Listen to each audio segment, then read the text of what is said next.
আমরা খবর দেখানোর পর তারপর পঞ্চায়েত প্রধান যান দেখতে যে কি হচ্ছে ওখানে, কিভাবে পুকুর ভরাট হচ্ছে। এলাকার মানুষ এতদিন ধরে অভিযোগ করে আসছেন, খবর দেখানোর পর গেলেন পঞ্চায়েত প্রধান, আগে তো যাননি।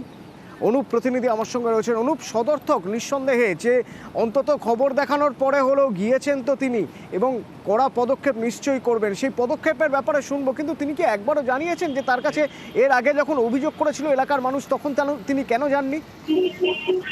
একেবারে নিউজ 18 বাংলার খবরের যে এই খবর আমরা গত শনিবার যখন সম্প্রচার করলাম জ্যাংরাহাতিয়া 2 নম্বর যে গ্রাম পঞ্চায়েত সুলুঙ্গুড়ি এলাকায়, সেখানে 10 কাঠা জলাশয় ভরাট করে দেওয়া হচ্ছে। তার পরবর্তী ক্ষেত্রে দেখা গেল খবর হওয়ার পরে নিউজ 18 বাংলায় পঞ্চায়েত প্রধান তিনি একেবারে ঘটনাস্থল পরিদর্শন করলেন এবং ঘুরে দেখলেন, এবং তিনি জানাচ্ছেন সেই পুকুর জলাশয় তিনি ফিজিক্যালি দেখলেন এবং সেই পুকুর খুঁড়িয়ে দেওয়ার ব্যবস্থা করা হবে।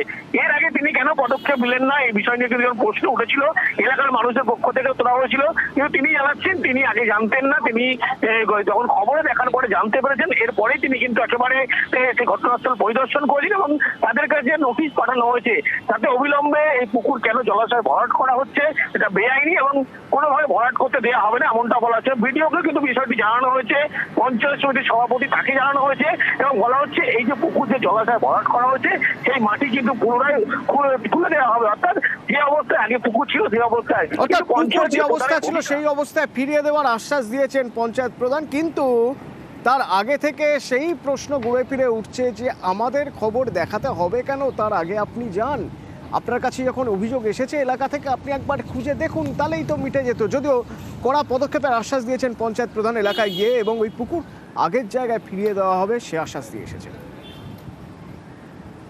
না, আমি আজকে ফিজিক্যালি ভিজিটটা করলাম, আমি নিউজটা দেখে আমি এসছিলাম। আমি এসে দেখছি এখানে জলাশয় রয়েছে, আর আমি নোটিশ করেছিলাম।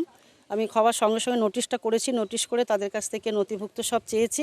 আমি প্রশাসনকেও বলবো এবং আমরাও এটাকে খতিয়ে দেখব, যারা এই সমস্ত কাজের সঙ্গে দুর্নীতি আছে, যারা দুর্নীতিগ্রস্ত, তাদেরকে আমি প্রশাসনকে বলবো তাদেরকে চিহ্নিত করা হোক, আর ইমিডিয়েটলি এই সমস্ত কাজ যাতে তাদের দ্বারা বন্ধ হয় সেইটার ব্যবস্থা আমি প্রশাসনকে বলবো। কাগজটা পাঠাবো, যেটা আমাদের বিডিও সাহেব আছেন উনি বলেছেন যদি আমার পুনরায় সেই জায়গা ফেরত দিতে হয় সেই জায়গা আমরা চেষ্টা করবো ফিরিয়ে দেওয়ার জন্য।